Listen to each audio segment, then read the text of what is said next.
While you're doing that, Eddie, I'll just let us at the table here introduce ourselves and we can get started.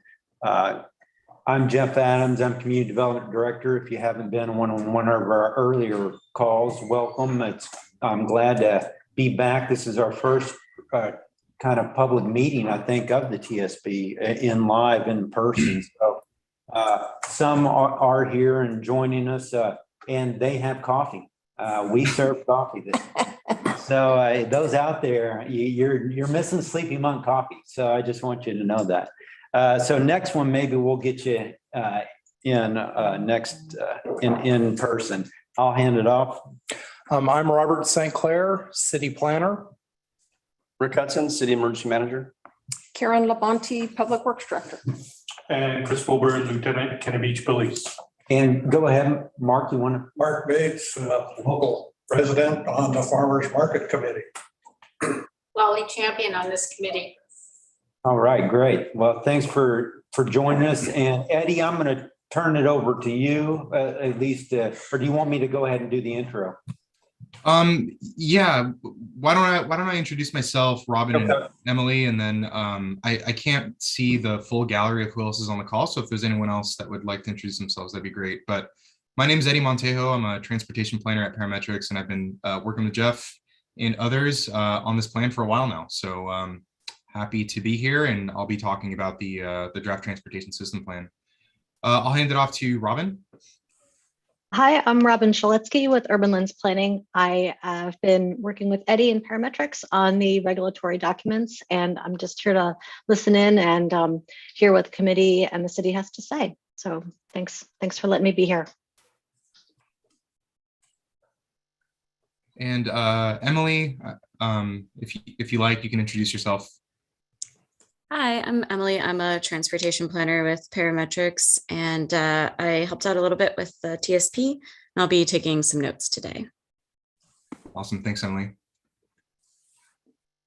Do you want me, Eddie, do you want me to just kind of go down the list and see if others want to introduce themselves?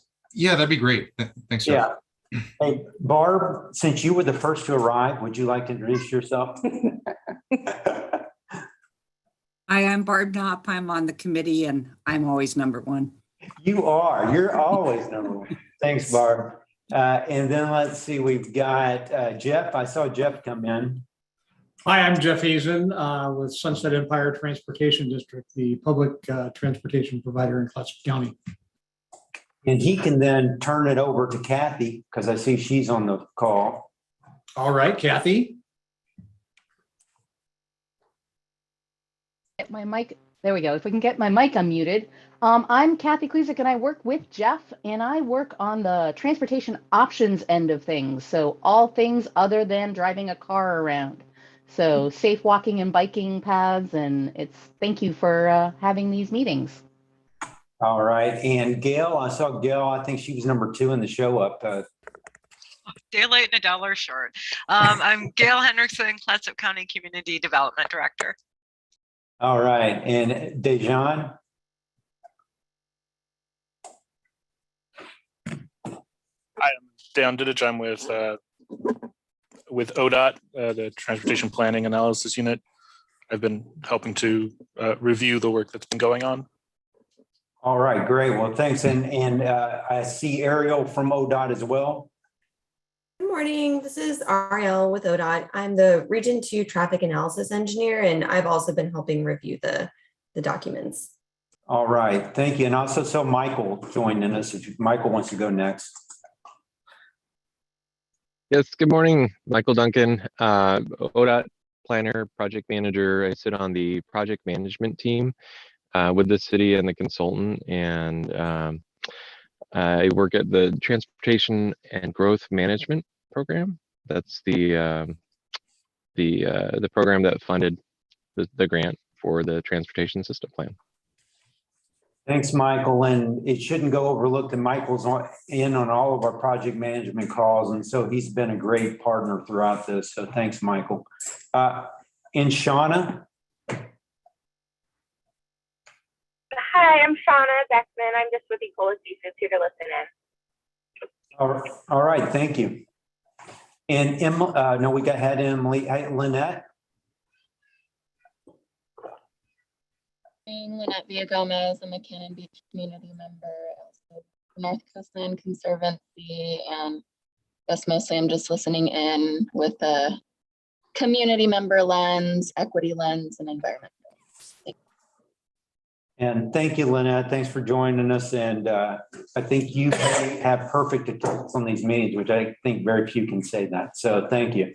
Eric, you want to introduce yourself? Oh, yeah, sure. Hey, I'm Eric Ostrander. I'm a manager at the Seabreeze Court, and I live here in Cannon Beach, and this is the first meeting I've had a chance to attend. I'm usually busy working during both the morning and the evening meetings. All right, thanks, Eric. And the great thing about that, with today's age, we've got them all on the Cannon Beach TSP website. You can go back and watch them. Oh yeah, I've been able to go back and watch them. I just can't attend them in live. All right. Well, thanks for joining us. Okay, so we've got Lisa Phipps. Hi, Lisa Phipps, the Coastal Policy Specialist for the Oregon Department of Land Conservation and Development. All right, thank you. And we've got Jan. Would you like to?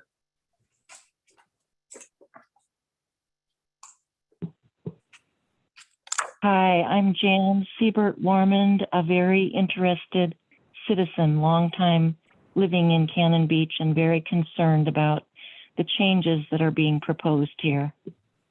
All right, thanks, Jan. Thanks for joining us. And if I've missed anybody else, please feel free to chime in and introduce yourself. If not, I can tell you, a little bit of my background is that I truly wanted to be a game show host growing up. That's what I wanted to be. So this is similar, I'm kind of doing that.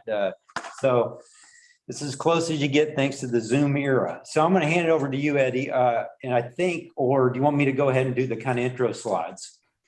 Yeah, Jeff, if you could just cover the meeting guidelines, I would be happy to talk through the agenda and take it over from there. Okay, so meeting guidelines, please mute yourself. I've let most of these meetings, we've got such a great public and been very civil in all of our meetings that we've had, Planning Commission, DRB, everything that I've run, I've always just allowed everyone to chime in when they want, and we've had a great success in that. So please mute yourself though, if just in case if you're not speaking, because we pick up that background noise and get that echo. Let us know when you'd like to speak, and always raise your hand through Zoom. And then of course, a lot of people don't know after they raise their hand, you also have to unraise your hand to go back manually and do that. You can always contact me through Adams at ci.cannon-beach.or.us or call the community development offices. We're always happy to get back to you. Just leave us a message and we'll get back to you if we're not in our office. And please promote respectful dialogue and comments. Like I said, we've been very fortunate so far in that respect. So thank you. Great, thanks, Jeff.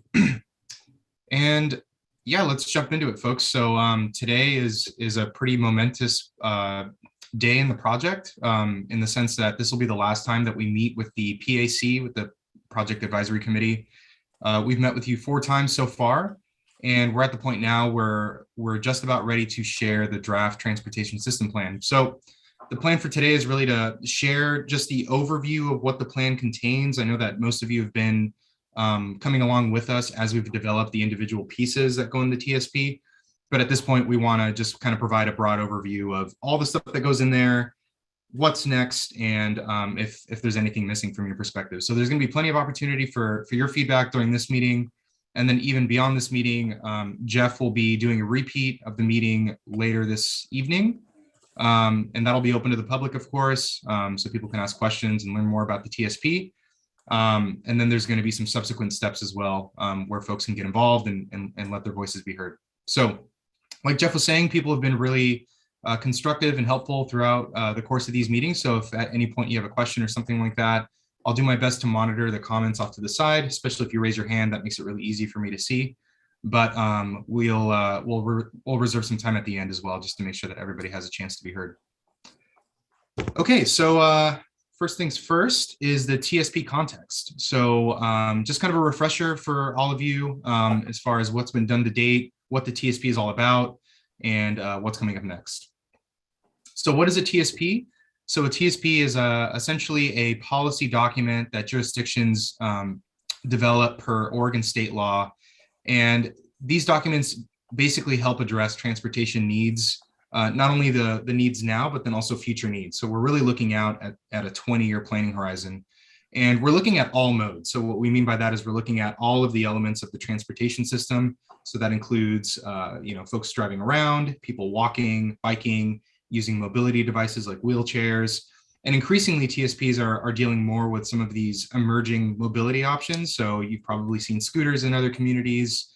Uber and Lyft are prevalent throughout the state, et cetera. So these policy documents also give a place like Cannon Beach an opportunity to lay some policies down so that if and when those future technologies come into your community, you have some planning done that helps address how to manage those kinds of services in your city.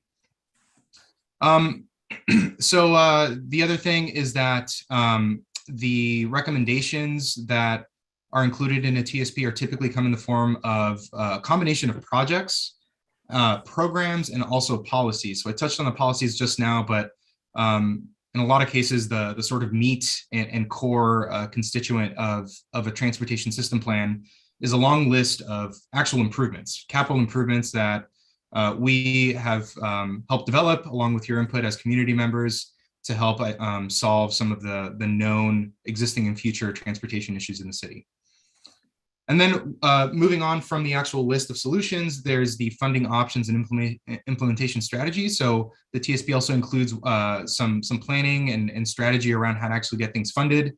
That considers both the city's existing revenues and then possible revenues that they could apply for outside of the city. So state grants, federal grants, et cetera.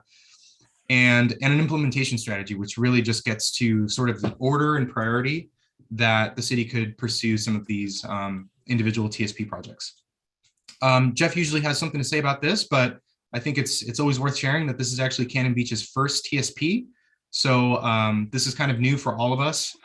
And Jeff's been pretty open about what needs to be covered in the TSP, how we need to bring the public along to make sure that everybody is feeling engaged and included in this first process that the city has gone through around a TSP. And of course, the TSP is certainly not a cookie cutter policy document. The TSP is really tailored to the specific needs in Cannon Beach, which is why we've done so much engagement to understand the community's needs. And for example, one of the main overriding principles that we've tried to apply throughout all of our planning is preserving the village feel that we've heard over and over makes Cannon Beach really special and that people are very keen to preserve. The other key need is balancing the needs of the many visitors that come into town, as well as those year-round residents and business owners who live and work in Cannon Beach. Another one is safe and comfortable pedestrian and bicycle connections through town. So currently, Cannon Beach is already a pretty popular place for people to walk around, especially in the downtown core. But we're also very aware of some of the deficiencies outside of the core. So looking at ways to create safe and comfortable pedestrian connections throughout town has also been a focus of the study. And then really importantly as well, given the geographic location of the community, using the transportation plan as a tool for improving access to the city's existing and planned evacuation routes and assembly areas. And I'll say more about that a little bit later when we get to the projects. So just another refresher about what the role that the PAC has played throughout the process. So at the sort of bottom of the organization is the project management team. So that would be us, the consulting team, Jeff, other city staff that have been involved actually developing the work. And what we're primarily doing is developing the technical analysis and advising what would be worth pursuing in terms of transportation solutions for this particular community. From there, we raise that up to the project advisory committee, which is you all, and your role has been primarily to advise based on our initial work. For each of the memoranda that we've developed throughout the process, we've then gone back and revised the memoranda according to feedback that you've given us. And then once that is done, we have been posting those documents to the website and basically keeping it open for community members to provide additional feedback as needed. Big picture, now that we're getting towards the end of the project, the next step is going to be the Cannon Beach Planning Commission. Their role is going to be to recommend or not elements of the TSP for the Cannon Beach City Council to ultimately decide on. And what we mean by that is that the City Council will ultimately decide whether or not to adopt the TSP. Once the TSP is adopted, it becomes city policy, and the city would have an opportunity then to start positioning for grant opportunities or to allocate existing funding to actually go out and institute some of these recommendations. Really importantly, though, the blue bar off to the side that says public stakeholders, we've really tried to be as transparent and open throughout this process as possible. So you'll see that at all levels of this project, we've been incorporating public and stakeholder feedback. And I'll say more about that in a few slides as well. Okay, in terms of the schedule, so we launched in January of 2021. By the spring, we had our first open house, which is really sort of the first community milestone where we went out to you, the PAC, also the broader community, and gathered feedback on the goals and objectives for the plan. And at that point, we had also completed the existing conditions analysis, which is a review of the existing transportation system and needs, and gathered feedback about all of that. In the summer, we took the next step and actually developed work around the future conditions and draft alternatives. Where we are now in the winter of spring is the third and final open house, where once again, we'll do an interactive online open house. We're having this meeting. There's going to be a meeting later tonight for the general public. And then we'll generally be communicating about the most recent work to date on the city website, encouraging people to provide feedback. So at this point, we've gone through the preferred alternatives. So if you remember from our last two PAC meetings, the first one was really the first time you had an opportunity to see the draft alternatives. You gave us some great feedback. We also collected lots of feedback from the community and revised those alternatives. Then last meeting, we came back with the preferred alternatives to really just make sure that these were right for Cannon Beach. And overall, we heard that, yes, they are right. And now we're at the point where we're packaging all of this information up into a cohesive planning document. Moving forward into spring and summer of this year, we'll be entering the adoption process. So this will be another phase of public engagement where we'll have a planning commission hearing that'll be open to the public, where once again, the planning commission will have a chance to digest the plan, ask us questions, and then make recommendations. The public will be invited, so folks will have an opportunity to share their thoughts and feelings. And then following that, at the very tail end of the project in the summer, early summer, we'll have the city council adoption hearing, and that'll be the point at which the city can decide to adopt the TSP or not. And we'll touch more on the timeline as well moving forward. Okay, so really importantly, I want to touch on community engagement. Once again, it's been, it's not just words. We have been very committed to doing as much community engagement as we can. Of course, the pandemic threw a wrench in our plans for actually going out and doing more in-person feedback. So we've done as much as we can online, and we've been keeping open conversation with members of the community to try to understand the best ways of reaching folks. But as a quick summary, milestone number 1 in the summer, again, was focused on the draft transportation system plan goals and objectives and the needs. And that included, again, the first PAC meeting, the first webinar. We had an online open house that was open for about a month. And then after we closed that open house, we recognized the need for additional information around parking. All of you know that parking is a major issue in the city. So we actually went back out in July and did an additional survey to get more detailed feedback on parking needs in the city. The second milestone started in the fall, and this was where we developed the draft alternatives. So once again, it included a PAC meeting, a webinar, another online open house. At this point, we also recognized that we needed to do more to try to reach the Spanish-speaking population in Cannon Beach. So we launched a Spanish language version of the online open house in November. Jeff can maybe talk more about that process, but we worked with a community partner to get that translated. And then we actually had our first joint planning commission and city council workshop in November, which was sort of the first opportunity that the city council had to really digest this plan. Some of the folks have been following along throughout the PAC process, but it was a great meeting for us because we were able to really kind of lay out the work done to date, where we're trying to head next, and any recommendations from their end. So after that meeting with the Planning Commission and all of the feedback that we received from the public, we were able to then refine the draft alternatives and arrive at the preferred alternatives. And once again, it wasn't enough to just go through that initial revision process. We actually wanted to go back out to the community and confirm that these were the right preferred alternatives. So we had another PAC meeting, which was our last one in February, and another public Zoom webinar. So where we are now, in a bit more detail in terms of community engagement, is the draft TSP and adoption process. So again, today we're really just trying to lay the framework for the overall TSP and give you some information about what happens next. And very soon, I think on Monday, Jeff and I are planning on actually revealing the draft TSP. We're still tweaking some things, but it's just about ready to share. So you'll have an opportunity to review that document and provide your feedback in a variety of ways. The first is the meeting that we're having now. Again, we'll have a webinar later tonight. We're opening up the online open house, the third and final one, on March 23rd, and that'll be in a similar format to the previous one. So it'll be an interactive website with all kinds of information, built-in survey tools so you can provide your feedback, and then of course some open-ended questions if there's anything that we didn't ask that you want to let us know about. We'll have our second and final Joint Planning Commission and City Council workshop in May. And once again, that'll be an important milestone for the project because we'll have an opportunity to really sit down with these folks, treat it as a working session and just walk through the plan and ask for any revisions or recommendations.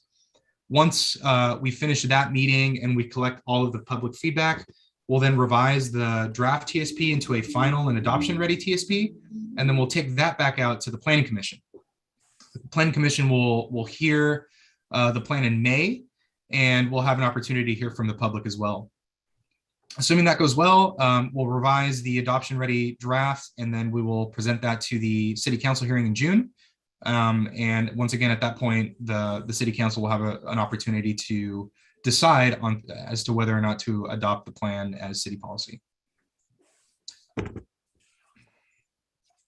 So just a couple of key findings. And again, if you've been following along, these shouldn't surprise you at all, but by and large, the main things that we know that we need to address with this plan are related to parking and preserving the village, which we know is very important to the community. And we've really done our best to try to right-size the solutions that we've been looking at to accommodate the village look and feel that you all know and love. And then again, trying to address some of those trickier balances between how to address seasonal and ongoing tourist demand with the needs of year-round residents. So those have been kind of our guiding issues, and we've really tried to apply that lens to everything that we talk about for this project. So I've been talking for about 20 minutes now. I apologize. I was about to jump into the actual draft TSP framework, and again, this is going to be sort of a high-level overview of everything that it contains. But before I do, maybe now's a good time to see if anyone has any questions or clarifications before moving into the next set of slides. So let me see, I'm just scrolling through here to see if I see any hands or anything else. And if folks want to speak up, that's fine too. Okay. Well, just feel free to chime in if there's anything you want to spend a little more time on. Okay, so draft TSP. So again, the way that these TSPs are built in a typical planning process is fairly stepwise. So we'll develop each of the individual, essentially the chapters, a step at a time, take them back to the Public Advisory Committee and public, making sure that they're right, refining them based on the feedback that we get, and then finalizing them. What the draft TSP does is it really tries to aggregate all of this work into a single policy document that tells a cohesive story about Cannon Beach's current issues, future issues, and then the draft solutions and implementation strategy. Or excuse me, not the draft solutions, but the recommended solutions. So the organization of the TSP is as follows. So chapter 1 is the purpose and introduction. Chapter 2 really covers the existing and future needs. Chapter 3 is sort of the policy elements that covers the goals and objectives of the TSP as well as the policies. Chapter 4 is probably what you could consider the heart of the plan. So that's the transportation system plan, which is organized according to the various transportation modes in the city. That's where you'll find all of the recommendations for capital improvements over the next 20 years. And then chapter 5 is the how do you get it done chapter. So that's the funding and implementation strategy, which covers the city's ability to fund projects with existing city funding, where the city needs to make up deficiencies and apply for grants, whether at the state or federal level.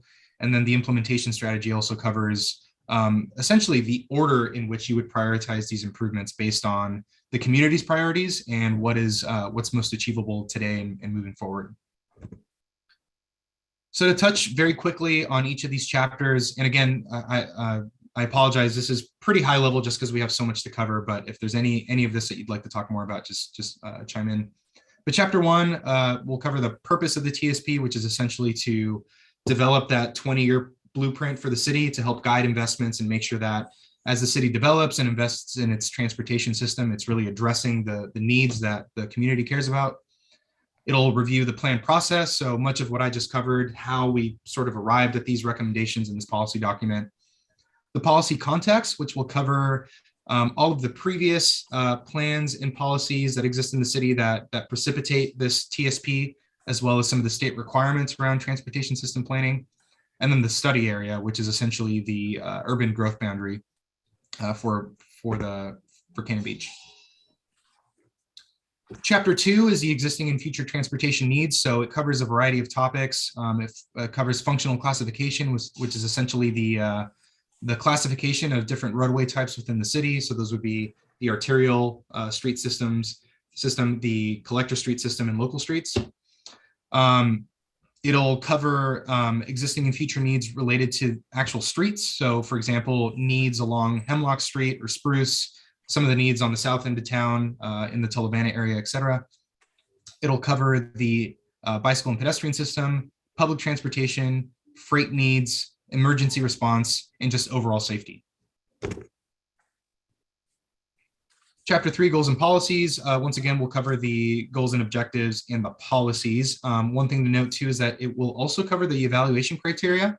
And the evaluation criteria, we talked about at our first PAC meeting, but it's essentially the way that we're going to measure and screen and prioritize the transportation system plan project. So essentially, you can imagine it like a matrix where on one column you have the goals and objectives that we've agreed to as being important for the city. Then in the other columns, we have individual projects, and we essentially score those projects according to those goals and objectives. So the projects that are most aligned with the TSP's goals and objectives and community priorities are the ones that are going to get prioritized first, and so on. I won't get into the objectives because they're fairly long and you've seen them already, but I did want to just provide a refresher on the actual goals. So there are 4 goals that we landed on through community input for this plan. So the first, again, is preserving Cannon Beach's seaside village charm. Super important. And again, we've codified that in the sense that there are specific objectives that will get at that, and all of our projects are running through that filter.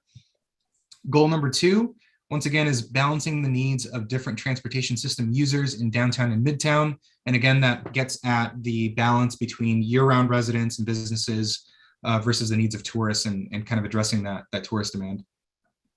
Goal 3, this is just kind of a broad-based goal, which is enhancing safety and emergency preparedness. So in general, all of our projects are really looked at through the lens of enhancing safety for all users. And also to the extent that, that there's a connection with the emergency response system, helping address links in the emergency response system and getting people to safety more easily through these transportation investments. And number 3 is fostering a sustainable transportation system. So as you all know, well, Cannon Beach is geographically constrained just given its location in the world. There's also, pretty strong desire from the community to keep Cannon Beach at a relative size. So there's not a ton of development that's expected. So that means we really need to make the best use possible of the existing transportation system. And with increasing tourism over time, one of the best ways of doing this is really making sure that people have a variety of options for getting around town. So if there's an opportunity for more people to get out of their cars and walk, ride a bike, take transit, and also parking efficiently and driving efficiently through town, then that's what we want to get to through a sustainable transportation system. So one piece that we are still buttoning up and that you'll have an opportunity to review when we reveal the draft TSP document next week is the draft policies. So these are actual policies that that the city council will have an opportunity to adopt once we present the TSP.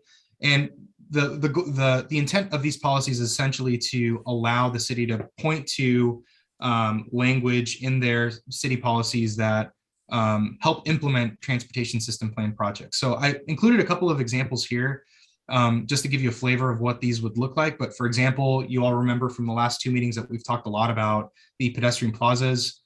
So for example, local city streets may be reconfigured by the city for use as pedestrian plazas or include mini roundabouts in order to create community and reinforce the use of streets for all modes. So, this doesn't say the city must do this. It doesn't dictate how the city would do it or the design dimensions. It basically just opens the door to say, if the city wants to pursue these improvements per the TSP, this policy allows them to do that. Another example is draft street policy number 9. So the city recognizes a need to provide safe and convenient pedestrian access within new subdivisions, multifamily development, planned developments, and shopping centers is necessary to support a variety of modes of transportation in the community. So this is essentially getting at, if you have private development money moving into your community, there's an opportunity to really leverage that development money to help implement transportation system plan projects. So again, these are intended to be direct enough to help implement TSP projects, but they're not to the level of detail that would provide specific thresholds or anything like that. That will be addressed in a separate process, which is the implementing ordinances, which we'll talk about a little bit later. So you have an opportunity to see that next week. Okay, so the transportation system plan. So like I said, this is sort of the heart of the transportation of the overall document. So this is where you would actually see the transportation improvements organized by individual modes. It'll include prioritization of projects. So essentially we've been framing those as near-term projects that could be built within the next 5 years, medium-term projects that could be built within the next 10-ish years, and then other projects that would be built beyond that time horizon. And once again, all of these improvements have been thoroughly vetted by the community. If you've been following along, you're aware of that. And this builds on all of the past work and memos, incorporates all of the TAC feedback that we've heard. It also incorporates the initial feedback that we heard from the Planning Commission and the City Council, and just broad-based public feedback that Jeff has been collecting over time. So I've mentioned that the TSP covers all of the modes in the city, so the ways in which people get around, but it also covers some program and policy areas that I want to touch on very quickly. So for example, in addition to improvements for roads, biking, and walking, there's also recommendations around TDM, and that refers to transportation demand management. It's a planning concept that basically helps reduce single occupancy vehicle trips. So basically helping people get out of their cars through a combination of programs and incentives, and often information campaigns to help people understand what options are available in a given community, lowering the sort of informational barrier to accessing some of those programs, and then also just encouragement programs to help people feel good about going out and choosing not to drive. Parking management strategies. So some of these are not necessarily capital improvements, so you wouldn't see anything on the ground per se, but these are just general management principles that could be applied to the city. Currently, the city doesn't really have a lot of parking management, and it's one of the reasons why the parking situation in downtown is so constrained. So a combination of these capital improvements with these management strategies can really help address some of those needs. And then I touched on this as well, but emerging transportation is the big red bubble there. So there's not a lot of that in the city yet, but what we've seen on our end as consultants is that other communities have been sort of blindsided in some situations where a mobility provider like an Uber or a Lyft will just kind of come into a community, and the city might not be prepared for that if they don't have policies in place that help regulate, tax, and enforce local and municipal rules around how those businesses can operate in Cannon Beach. So trying to get some policies on the books now to help kind of anticipate that change if it were to happen in the future is really smart, which is why we've talked about emerging transportation. There's also Eddie? Yeah. Yeah, I'm going to raise my hand on that one. Sure. Yeah, because just last week I got email from a scooter provider that wanted to bring their fleet to Cannon Beach. And so you couldn't be more timely with mentioning this and the policies that need to be in place to help a city, deal with those kind of things. Yeah, that's right, Jeff. And that's usually how it goes. These companies will sort of solicit individual jurisdictions and say, hey, it looks like you have a great tourism market and the residents might like it. Like, why don't we move in? And, there are certainly some benefits with those kinds of services. I mean, especially if it helps, again, kind of address single occupancy trips. But once again, the problem is if the city isn't set up in a policy or a regulatory way to really manage those kinds of companies, it can mean bad news. So we've tried to get ahead of that through this TSP process. Okay, and similar story to the last couple of meetings. There are a lot of projects, and hopefully you've all had an opportunity to review them at this point. The documents have been posted on the project library for a long time. But I did want to focus on some of the key improvements, the ones that we heard the most feedback around and the ones that might be most impactful to the community. And most of these really land on Hemlock Street, of course, as being sort of the main north-south spine through town and the cultural kind of corridor. So right now, like we've talked about in the past with regard to the needs in town, there is very limited to no stop control on Hemlock Street. The problem that creates from a traffic perspective is that some of these side streets will get backed up, especially during peak visitor demand. And it'll create spillover effects. We've heard about spilling over onto US 101. We've heard about long delays at those intersections. At the same time, you mix in the high volume of pedestrians crossing at certain intersections, like, for example, Hemlock and 2nd.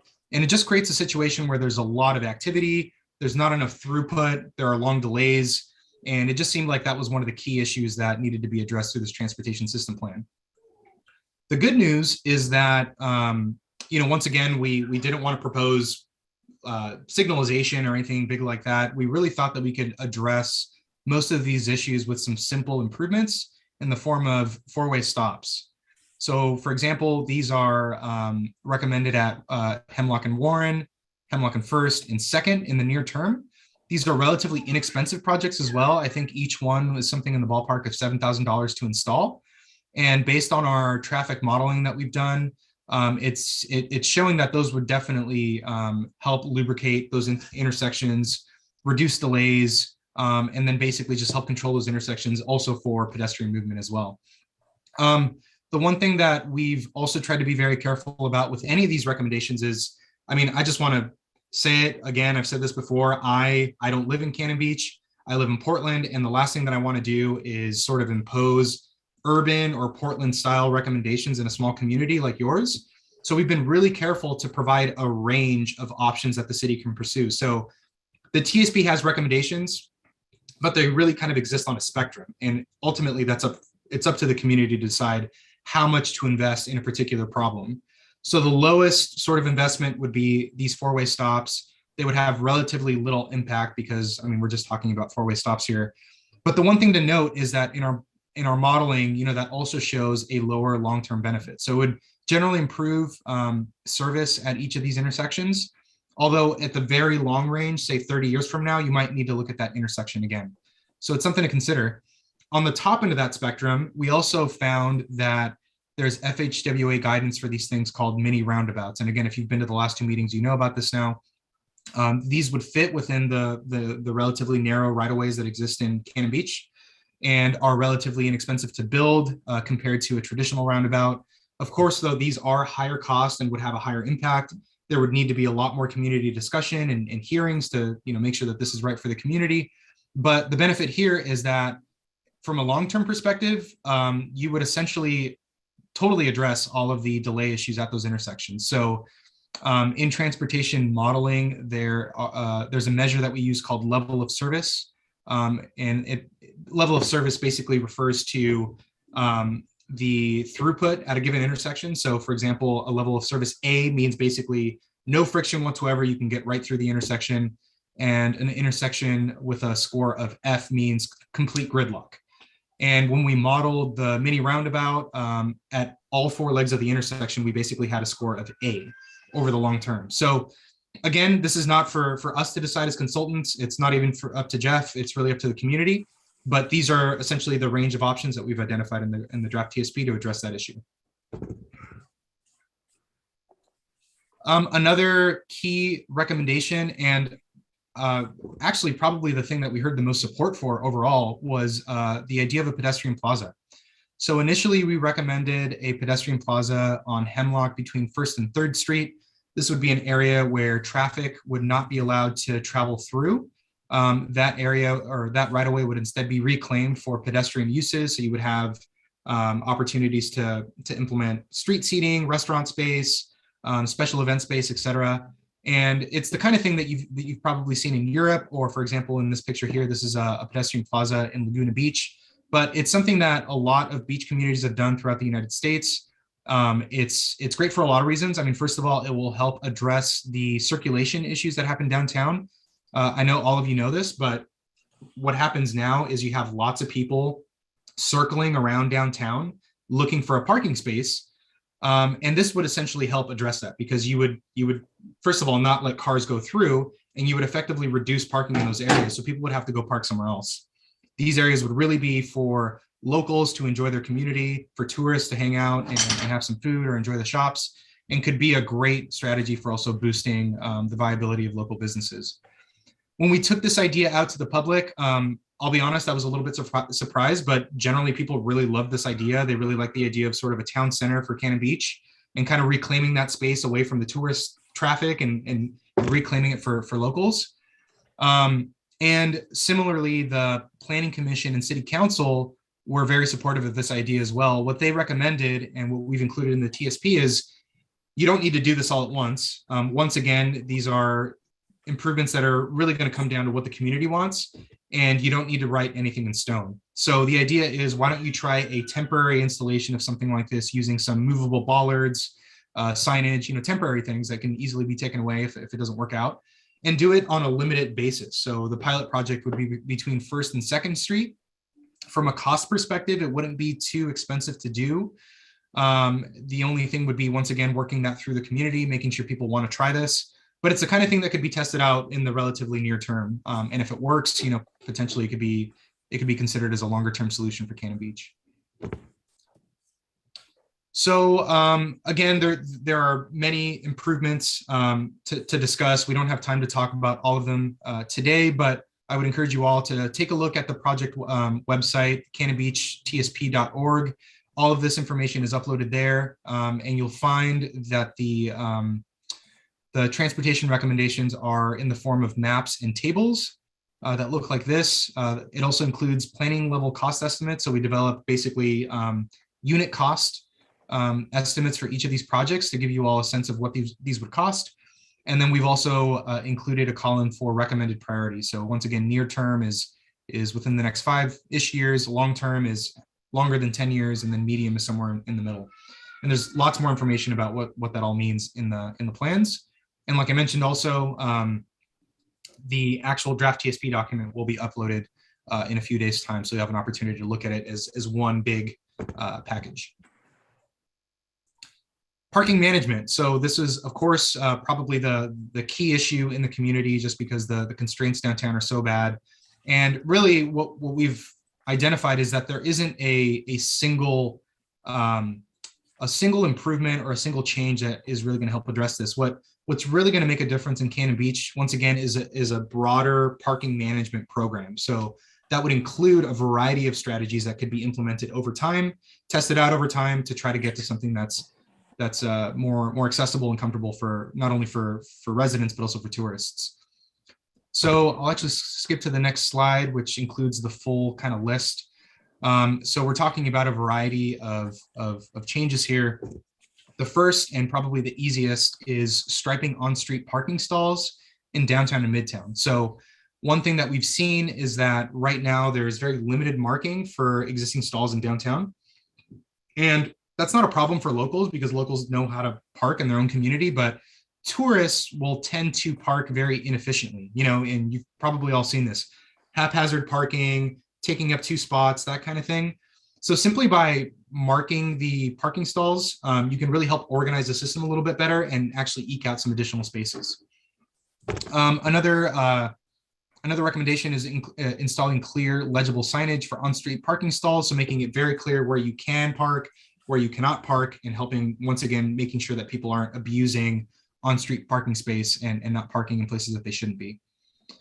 Removing painted curbs throughout the downtown study area. So those curb markings are fairly unconventional and confusing, especially for tourists. So once again, we think that if we kind of clean that up, added clear marking or clear striping and signage, that would really help organize the system and remove any confusion.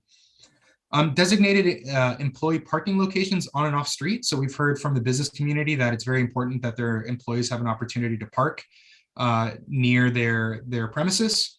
So there are definitely opportunities to look at designated employee parking to make sure that, once again, the locals that actually live and work in the community have access to those businesses and that we're not just giving it all up to tourists. This one is a little bit, this one would be very effective, but is a little bit further out. But imposing time restrictions for on-street parking, I would anticipate that this would be fairly controversial just because there isn't a lot of time restriction in the city today. So once again, this is something that even if you adopted it as part of your TSP, doesn't mean it's going to happen. There would still need to be another process to really talk through this as a community, talk about it with the city council and planning commission, and then develop a more granular plan for how you would actually go about it. But as a tool, it is something that should be considered and included in the TSP. These are other recommendations. So conducting periodic parking enforcement for time limited parking. So if you did impose time restrictions, there's going to have to be enforcement to make sure that people are following the rules. Transitioning to employee parking permits. This is an idea that came from us, but also directly from the community. Lots of community members were really interested in parking permit programs. And, it's the kind of thing that would certainly be effective, but would take a little bit of time to set up hopefully for fairly obvious reasons, that would require, once again, more discussion, probably some hearing time, more planning, et cetera, but it is a viable tool. And then last but not least, identifying remote parking lots for employee and overflow visitor use. So one of the key findings that we happened upon in our analysis of the parking constraints within the city is that while there were certainly constraints in downtown, especially on street, there's actually a lot of parking available in both the downtown and midtown vicinity in off-street lots. The ability of the city to use all of those lots would really depend whether they own the lots or whether they have a partner that would be willing to share that space. But the point is that there's certainly an opportunity to identify a handful of lots in each of these areas that could be used for overflow parking. How that would work out in terms of which employees need to park offsite versus park in designated areas, at what point you encourage overflow visitor use is still to be determined, but as a basic strategy, it's certainly something that could be identified in a near-term planning process. So that's been included here. I wanted to quickly share this. This is still being refined, but will be included in the TSP. So, I just shared a lot of options for parking. I think the question is, how do you actually do it in a stepwise way? What's the implementation timeline and priority? So we came up with a couple of scenarios. One is that you do not pursue time restricted parking. Say it's just too controversial and the city doesn't want to do it. Well, then this is what an implementation strategy could look like. So once again, first things first, you would stripe the on-street parking stalls, you would install signage. Step 2, you would remove those painted curbs. Once that new information system was set up, you would remove the old one and get rid of the painted curbs. Step 3 would be the designated employee parking locations on and off street. Step 4 would be transitioning to the parking permits. And then step 5 would be identifying remote parking lots. So that's just to give you a flavor of how you would organize these recommendations in a way that was logical and that was realistic in terms of what's likely to get through the planning process and the community process. And then also just in terms of cost, the step 1 recommendations are lower cost generally, whereas step 5 would require a little more coordination and expenditure. There's another scenario that we came up with for time restrictions. So if the city did want to go with time restrictions, what does that look like? It's very similar to this, but I omitted that just because we don't have a lot of time. And I'm going to try to wrap up quick here, folks. I've been talking for 50 minutes now, so I'll talk for maybe 10 more minutes and then we'll leave the last half hour for discussion. Okay, so pedestrian and bicycle system. So a couple of key findings for this. Once again, in the spirit of the village aesthetic, we heard very, very clearly from the community that we don't want to essentially impose a bunch of urban street upgrades and build sidewalks all over town. We know that that's not what you want. And we've really tried to honor that.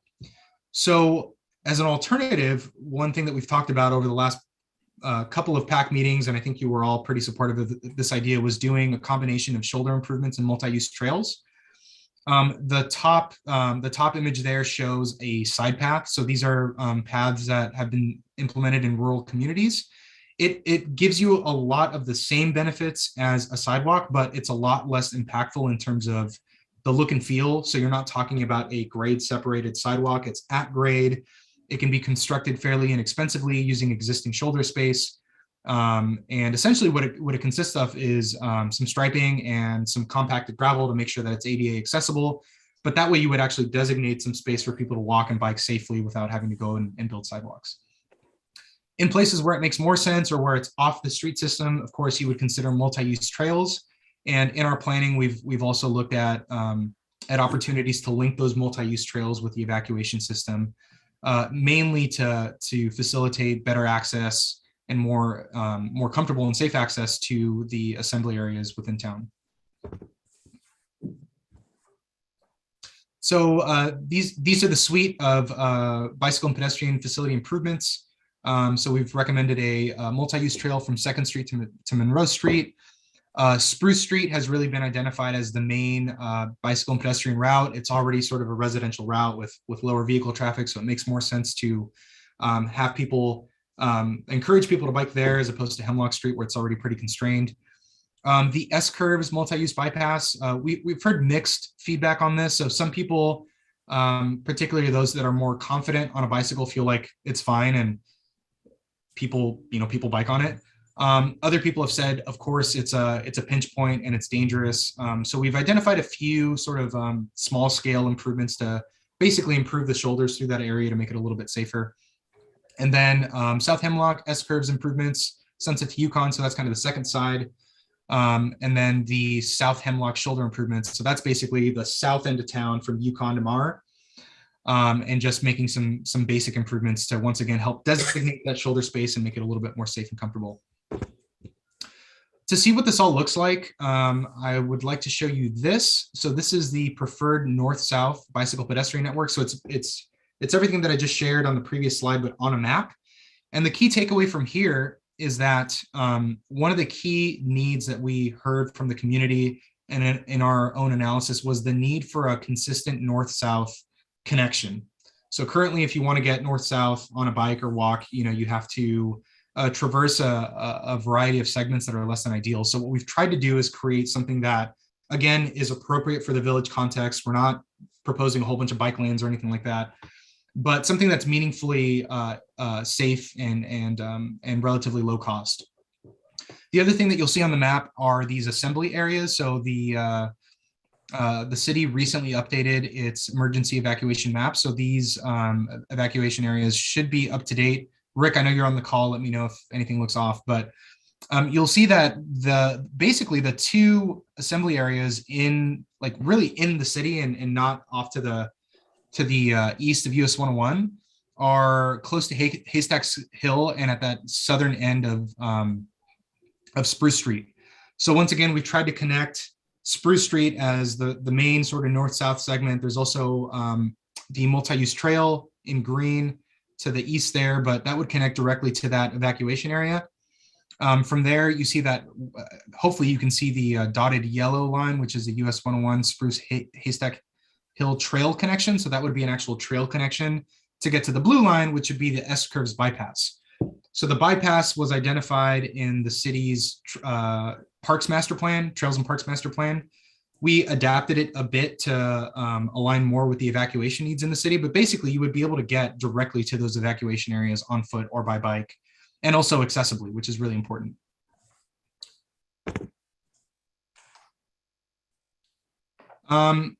Okay, so in addition to those bicycle and pedestrian improvements, we talked about, or we identified specific bicycle network improvements and crossings. We treated these a little bit differently just because the bicycle and pedestrian network really was describing projects that address both bicycle and pedestrian travel needs, whereas the bicycle network is really talking about specifically improving bicycling conditions and then also crossings. So the improvements for this, once again, were really scaled down to be appropriate with Cannon Beach. So we're not really talking about bike lanes at all. We're talking about relatively low cost but effective treatments like sharrows. So those are those markings that basically say, share the street. This would primarily be implemented on local streets or places where there's low traffic and not a lot of potential conflict. The sharrows would also be implemented in tandem with signage. So once again, that's just to let drivers know that there might be bikes on the roadway and just creates a safer environment for everybody involved. And then improvements for the marked and enhanced crossings throughout town. So there's probably more here than I have time to touch on, but if you have any questions about the bicycle improvements or crossings, please let me know. But in a nutshell, once again, these are fairly low volume streets where we're really just trying to facilitate access for bicycles by doing some paint and signage improvements. In terms of the crossings, the marked crossings are just the standard marked crossings that you already see in town. So we would just propose a few of those. And then where there's enhanced crossings, that's where we would look at doing some more capital intensive improvements. So that would include more signage, possibly including lighting elements. So for example, there's solar lighting that can light up particular crossing areas where we know that there's vehicle and pedestrian conflicts, et cetera. But these would basically just be higher order enhanced crossings. And there's a lot more about that in the documents posted on the website. Emergency response and evacuation system. So once again, we've really tried to tie all of the bicycle pedestrian improvements into the emergency response and evacuation system. So once again, we've really tried to look at direct connections to those assembly areas. We would also propose that anywhere where there is information for transit or bicycling or anything like that, there would also be evacuation information and wayfinding. We also looked at, in that north-south map that I shared, we also looked at the timing framework for that. So our understanding is that essentially if a tsunami were to hit, there's really a critical window of 20 minutes to try to get people to safety. So we looked at, configuring those connections in a way that somebody on foot or by bike would have the best chance possible of evacuating within that 20-minute framework. And I would note, Eddie, that the recent Dagami work shows scenarios with those vertical evacuation structures in strategic locations. I think Chambers, where they Commerce, in that area is where they put that for the modeling. So those are interesting to look at. And of course, we would model that exact visual engineering resource group, a structure that's there. And that's that's an interesting one there, but they don't all have to look like that. Let's just put it that way. I love that fence around there. How does that work? Can you explain how that fence around there works? Oh, it'd have to be like an automatic explosion. Yeah, that's a good point, Jeff. And yeah, touching on the vertical evacuation structures, the TSP is not proposing where these would go, what they would look like or anything like that. We just know that basically there's a lack of assembly areas, especially in downtown. I mean, the closest one is over at Haystack Hills. So really, it seems like there is an opportunity to look at something like this. But like Jeff was saying, it does not have to actually look like this. As a matter of fact, it could be implemented on buildings. It's the kind of thing that could be incorporated through a private development. So if there's a new building going in, once again, through these TSP policies, you could take advantage of that and say, hey, you need to build some kind of a roof deck so that people can escape. And I think also, once again, getting back to the village feel, there's also an opportunity to make this something that is actually usable on a year-round basis by residents and tourists. So you could set it up to be a nice viewing area with cultural elements or historical elements. And once again, the facade can be a lot more attractive than this blue steel thing here. But it is a recommendation. And once again, it'll just require more public process and discussion to figure out exactly where it goes and what it looks like. Okay, public transportation. So there is already a transit master plan that many of you are probably aware of. So really what we were looking at with the TSP was just looking at strategic opportunities to improve the overall foundation for which public transportation operates. So the recommendations here are a new bus stop at the north end of town to help serve those residents. Mini mobility hubs. So mobility hubs are basically just places where multiple modes interact. So for example, in those images that you see there, you could, for example, imagine a scenario where there's an area next to a bus stop where people can access the bus, but then there might also be some designated parking for carpooling or possibly Uber and Lyft or something like that. You could also have bicycle parking there that could be used by locals or potentially even bike share if a bike share system ever came in. And you could also incorporate other sort of emerging technology elements like electric vehicle charging. So the bottom image there shows some charging stations that could be implemented over time. Again, the TSP isn't at the level of detail of saying exactly what these mobility hubs look like, how big they are, what they include, but we have identified places where there's a natural sort of convergence in the network where these kinds of improvements should be considered along with the existing transit service that is operated by SETD.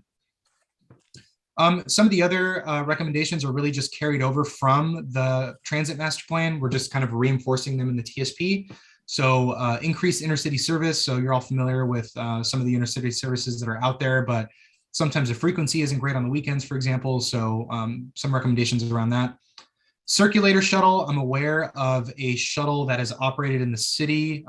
Jeff, I think it's seasonally to help provide north-south trips through town, but investing more in that circulator shuttle is a great way of helping reduce some of the traffic demands through town. And it also supports some of the parking recommendations. So for example, if you had a circulator shuttle that was really geared towards tourists, you can encourage those tourists to park at an offsite parking lot, hop on the circulator shuttle, get to downtown, walk around, have a good time, and then get back on the shuttle and get back to their cars. So this kind of park one strategy for tourists is something that you'll hear me kind of allude to throughout the presentation, but we really feel that it's a critical strategy for addressing Cannon Beach's long-term transportation demands.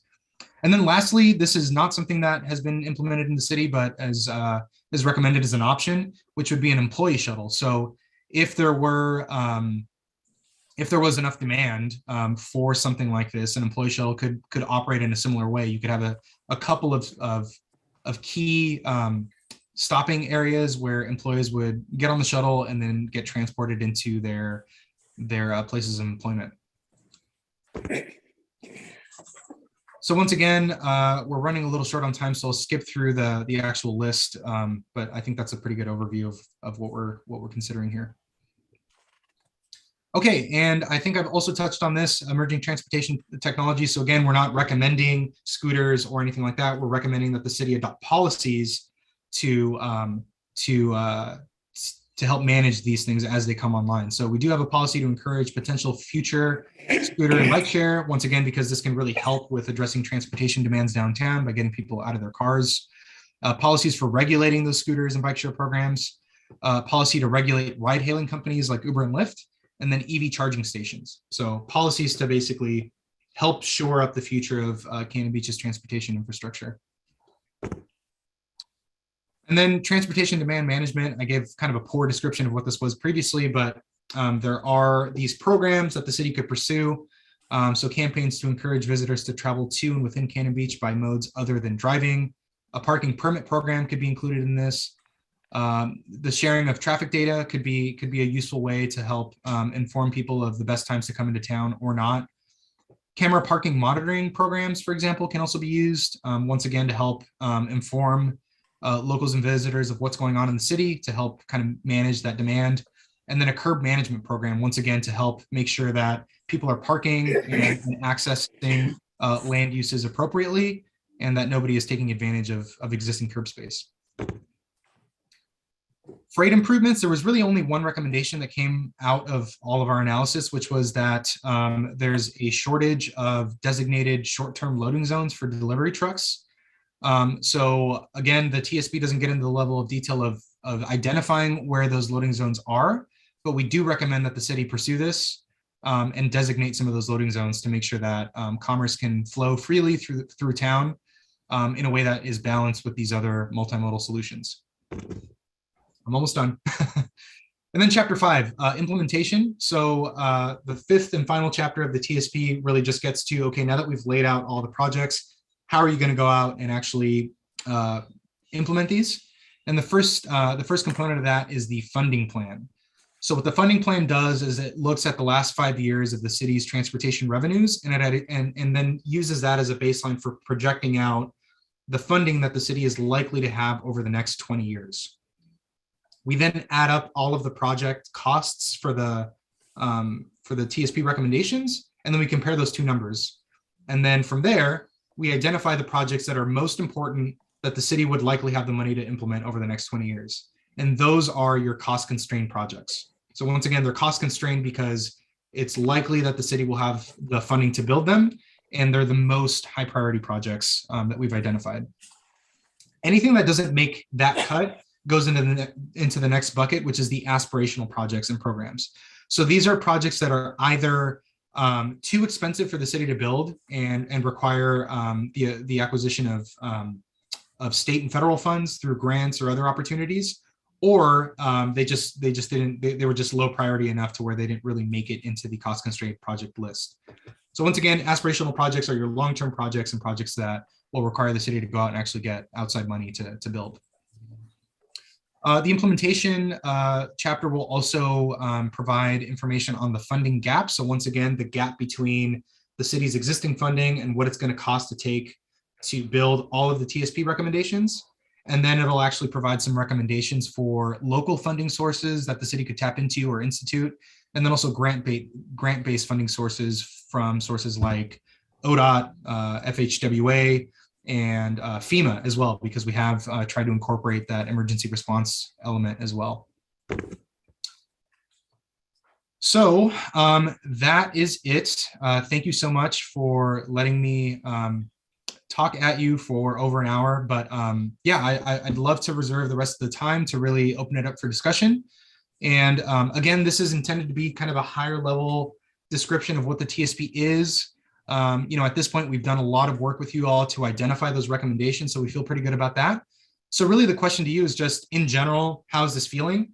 Does the TSP address all of the transportation needs that we've been talking about over the last year? Does this feel right for the community?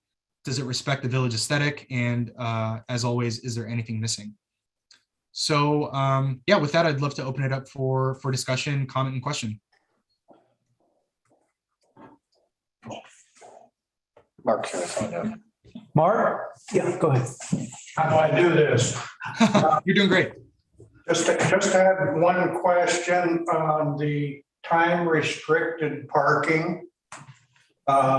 Is that one way of time restricting is pay for parking? So is that pay for parking included there or discussed? So good question, and the answer is yes. So time restricted parking could just be parking restrictions. So what would be most likely, what I think personally, is that jumping to a paid parking system would be kind of a stretch, because once again, the city doesn't really have a robust parking management program now. So the first step to really managing parking with time limits would probably be just imposing sort of like 2-hour limits or something like that. You've probably seen something similar in other communities, but it would be something like a sign that says, parking here limited to 2 hours or whatever that time increment was. If that was successful, the next step could include paid parking. But again, that's in my opinion, a little bit further out, just because the logistics around that are pretty complex. There's infrastructure involved that would be pretty expensive. And I think that would probably be controversial. So I think in the context of what we're recommending for the TSP, we're primarily talking about just time limits and not paid parking. So my follow-on question then would be, does the policy allow for that? That's a good question. Let me actually pull up the draft policy to see what we have here. Mark, we're working with a parking consultant. He's our expert on all things parking, and he just sent over some draft policies on this very topic. So maybe let me get back to you. I'm not sure if the policy would enable that, but do you have any feelings about that? Should it include that or not? Well, again, I think it's an option. So yes, I think policy should be written to allow it. Right. I'm not saying we should or shouldn't do it. Yeah, that's right, Mark. And I think that's actually very, very much in line with how we've written all of the policies. So for example, I shared that example about the mini roundabouts. Some people might not like that.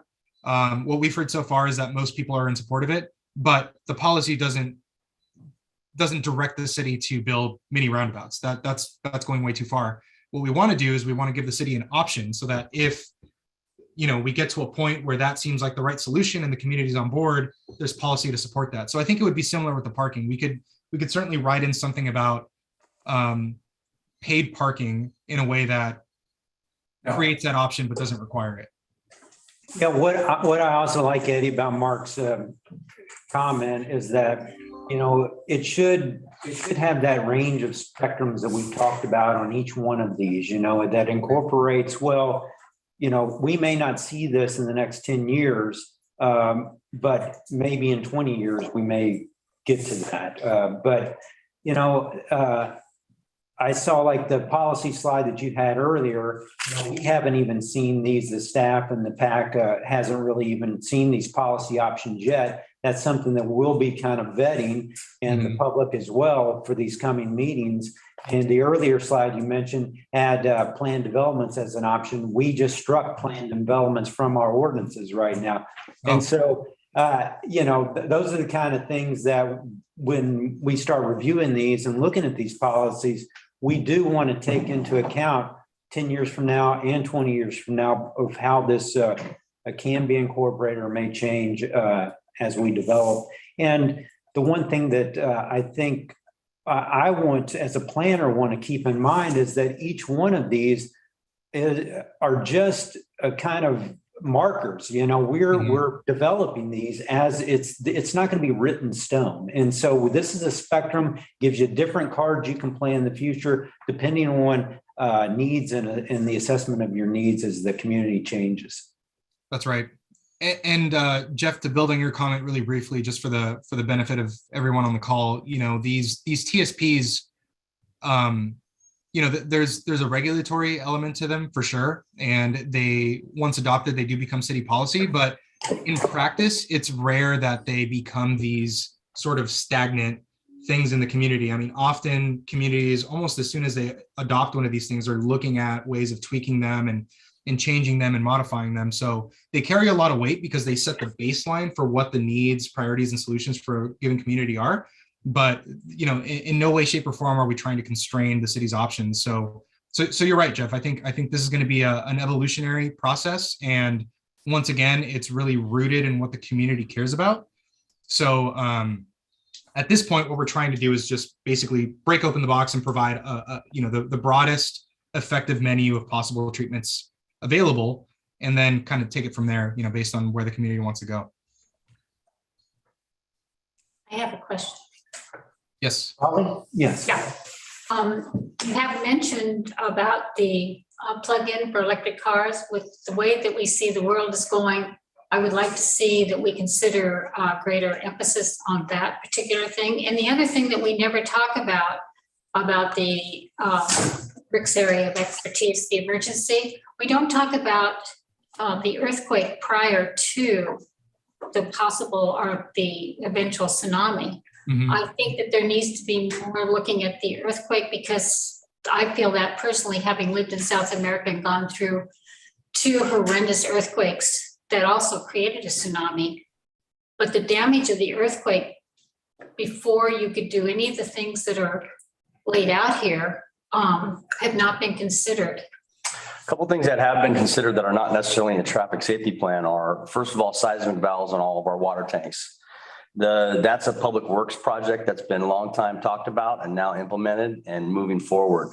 The second part that's been addressed, but it's not in the traffic safety plan, is the Clatsop County Natural Hazard Mitigation Plan, which specifically talks about seismic and earthquake prevention concepts of how you deal with that. And then we've also taken action to increase the survivability of the First Street Bridge with a seismic event.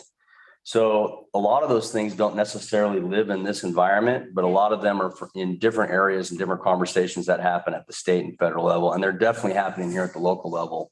Because I know that they've talked about that we would sink possibly up to 6 feet, so that would make some of our roads become.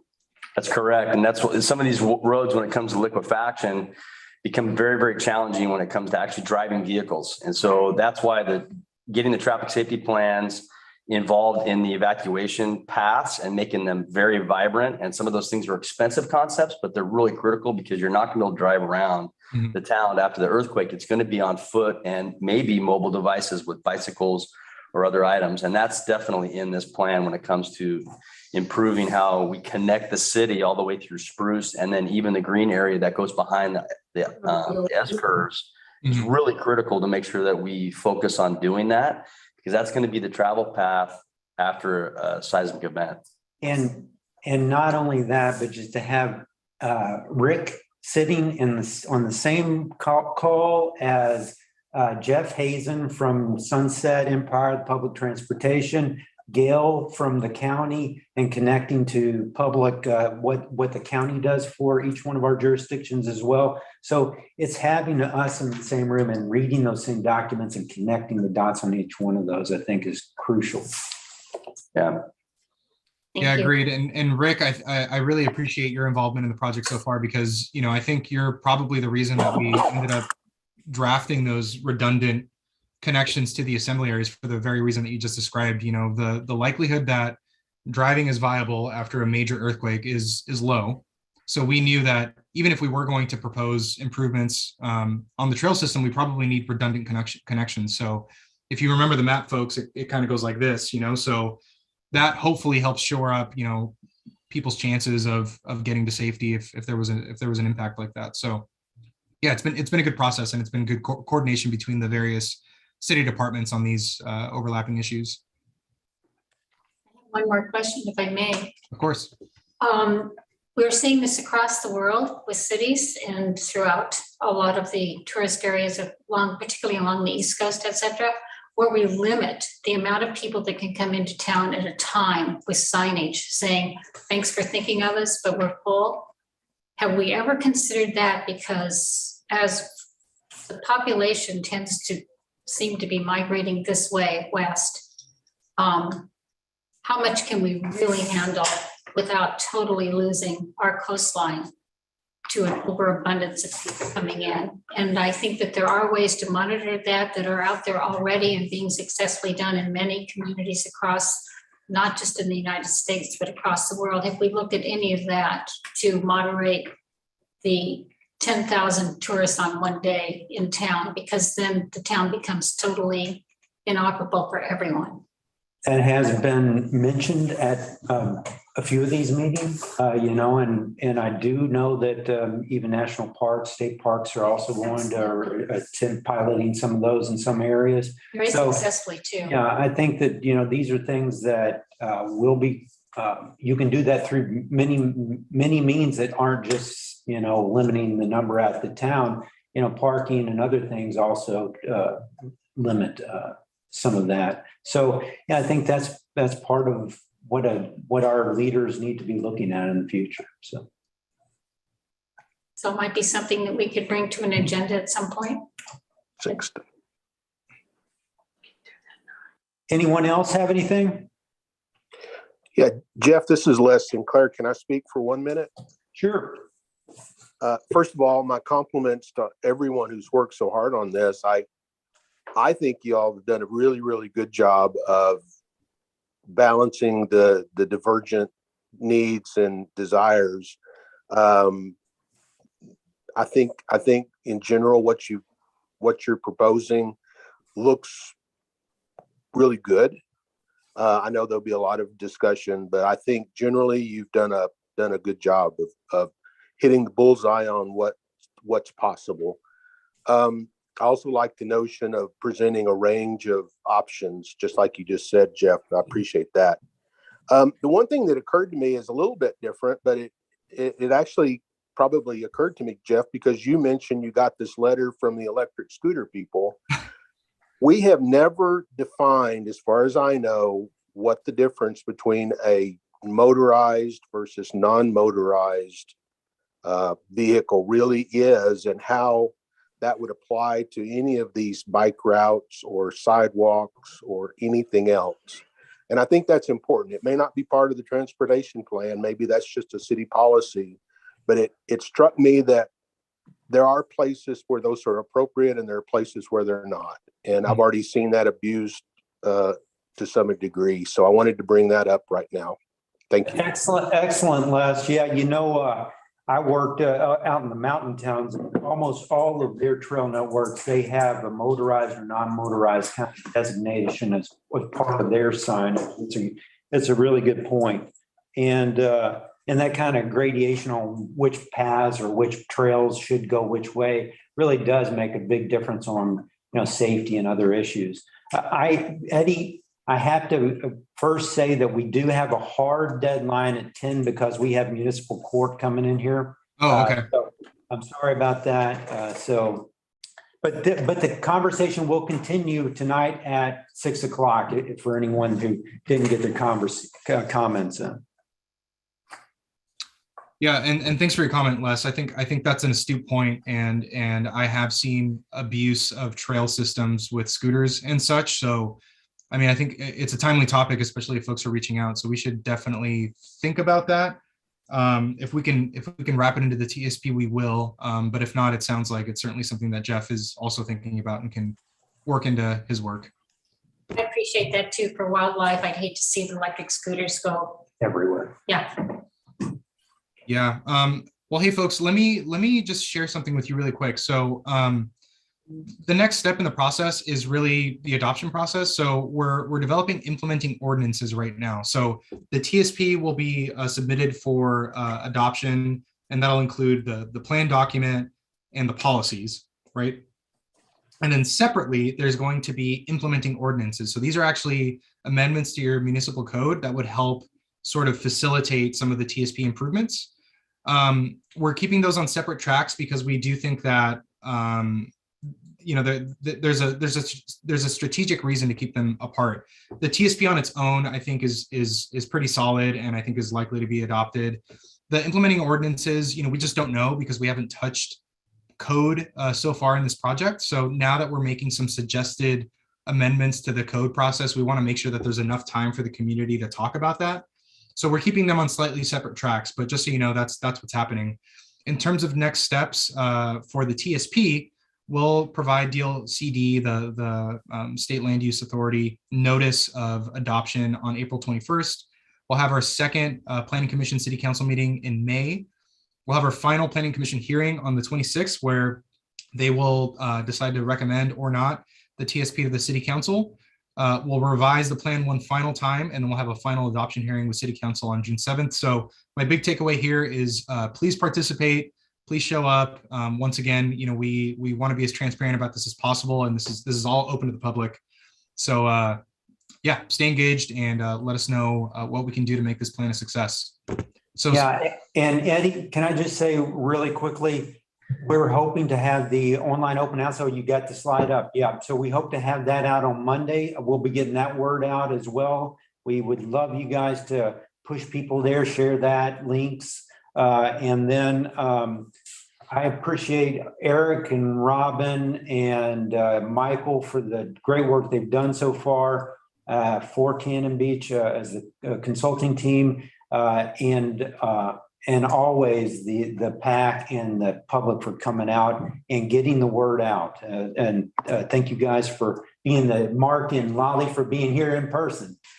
All right, thank you. What happens when you open up again?